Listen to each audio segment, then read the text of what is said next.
So I saw a comment from Judith of do home workouts really help you build muscle and lose fat? And if you're in your 30s and 40s, working out at home can feel like the only realistic option for you. But if you're not seeing the muscle tone or the fat loss that you see everyone on YouTube promising you, then this video is for you. I've lost over 40 pounds without extreme workouts, and I'm going to give you the brutally honest answer to this question. Home workouts can absolutely help you build muscle and lose fat, but only if three specific boxes are checked. We'll stack your home workouts against that to see what they're doing to help you and where they could be secretly holding you back. First, let's discuss what's actually required to help build muscle and lose fat, aka body recomp. And for the sake of this video, I am making that assumption because that's sort of how the question was framed. That's the leap that I'm making. Okay, so let's discuss the requirements of that. So, first, how do we build muscle? Muscle building really just boils down to three things: adequate protein intake for your size. For example, I'm 5 feet. And so I weigh about 112 to 14 pounds. And so I need at least 100 to 110 grams of protein per day, probably higher if I could sneak it in. And we won't cover high protein meals today because I already have specific videos for that I'll link in a card for you. Because your girl, she needs easy and needs simple because she is not chef Remy. Okay, so next we need progressively challenging our muscles. You hear the term progressive overload thrown around a lot. Okay, and I know that can be a little bit confusing, but it really just means that you're either increasing weight and or reps over time in order to challenge your body. So the goal being that each week or over several weeks, you are continuing to either add more reps or more weight over time. So let's say you did 8 goblet squats with a 20-pound dumbbell. The next week you might shoot for 8 to 9 or 9 to 10, or you might potentially consider moving up in weight and doing those same 8 reps. Think of this as like your weekly progress report of sorts. Now, you don't have to move up every single week, but just something to be tracking. And tracking your workouts really is the simplest and best way to know if you're actually progressively overloading. And then the third piece of the muscle building is adequate intensity and recovery. Each workout should feel like a challenge to you, but you should be able to walk away from most workouts feeling better and not completely depleted. Don't expect yourself to be able to push hard at every single workout, but you should feel like you've exerted effort because each workout is doing something. It has a purpose. When I first started lifting, I really liked my Whoop for this, and I still use my Whoop. I take some issue with it now, but that's video for a different day. But it really did help me to see how much effort I was exerting compared to, what my recovery score was for the day. And learning to trust your body is very much a learned skill, okay?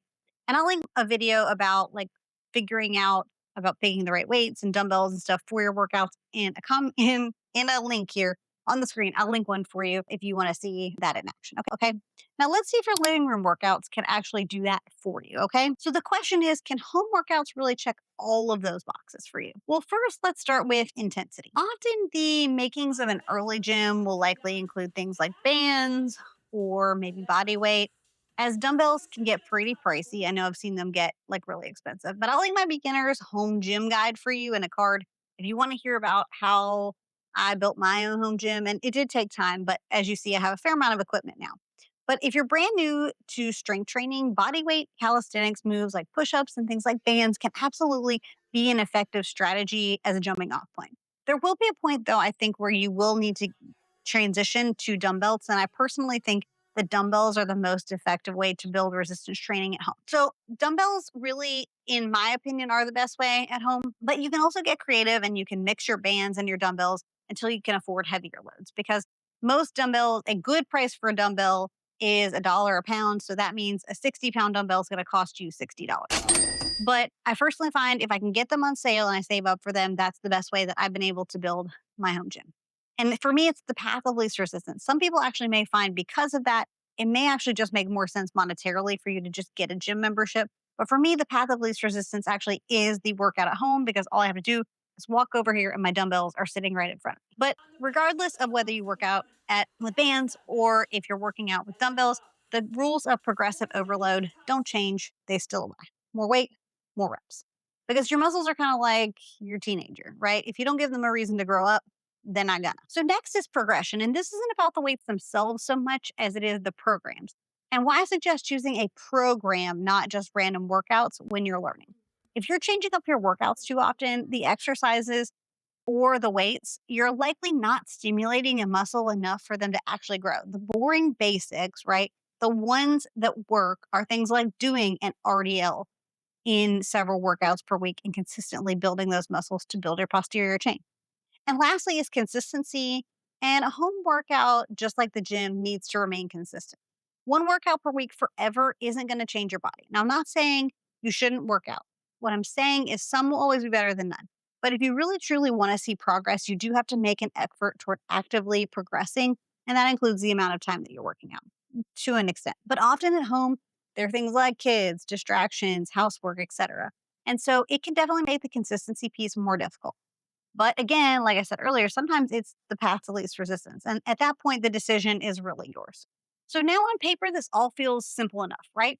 Programs, protein, progressive overload, intensity. But here's where home workouts usually fall apart for us women that are in our 30s and our 40s. And these are the exact struggles that I lived and that I hear most often, especially from you guys in the comments. Okay. First is picking the random workouts.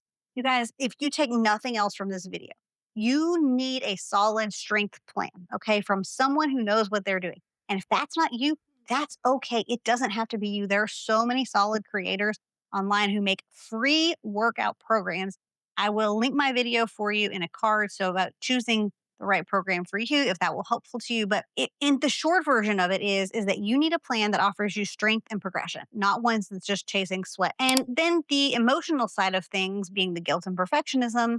It's the if I can't do 45 minutes, I won't bother.